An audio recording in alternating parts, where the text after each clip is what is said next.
Aucun parti d'extrême gauche et d'ailleurs même d'extrême droite ne remet en cause cette question fondamentale, c'est que depuis 1974 en France, mais depuis 1912 aux États-Unis, le pouvoir régalien d'un État qui est de battre monnaie et de se prêter à lui-même à taux zéro pour pouvoir faire des investissements productifs, qui est la condition de l'État-providence, d'une politique réellement sociale de partage, personne ne remet en cause cette chose-là qui est le fondement même d'un virage à gauche en politique.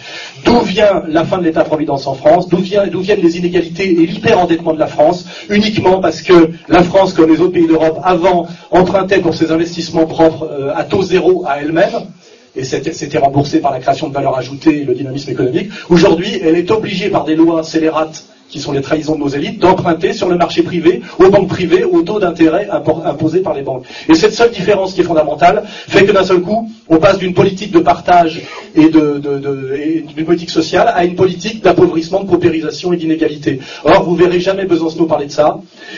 Kennedy a essayé d'en parler à un moment donné. 3 mois après, il était mort. Vous voyez ?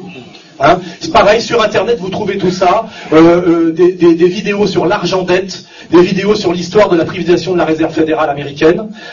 C'est la clé de compréhension de ce que c'est que l'exploitation et la création de la misère, et surtout l'énorme arnaque au monde, qui fait que des gens fabriquent de l'argent qui n'existe pas, vous êtes obligé de leur emprunter, et par contre ce qui existe c'est le taux d'intérêt que vous leur prêtez, qui ça est votre sueur et votre travail, et en fait ça correspond exactement à l'exploitation de l'ancien régime, où des gens disaient Dieu m'a donné la terre, tu as le droit de la travailler pour moi si tu me donnes tant par an pour que moi je continue à rien foutre. Et ben on est passé finalement de l'exploitation fiduciaire, foncière, effectivement théologique, à quelque chose qui s'appelle du pouvoir des nobles au pouvoir de la banque. Et c'est exactement la même violence, la même arnaque. Et en fait, c'est la question politique suprême. Effectivement, elle n'est jamais abordée par personne, ni par Bayrou, ni par Besancenot. Et les rares hommes politiques qui ont essayé de s'y attaquer, et c'est un combat mortel qui s'est passé d'abord aux États-Unis avant la Première Guerre mondiale, d'ailleurs sans laquelle la Première Guerre mondiale n'aurait pas duré 4 ans mais 8 mois, ce sont les sujets fondamentaux, c'est cette prise de pouvoir dans le monde occidental par la banque, c'est-à-dire par des gens qui fabriquent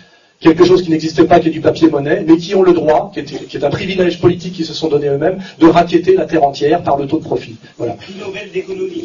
Voilà.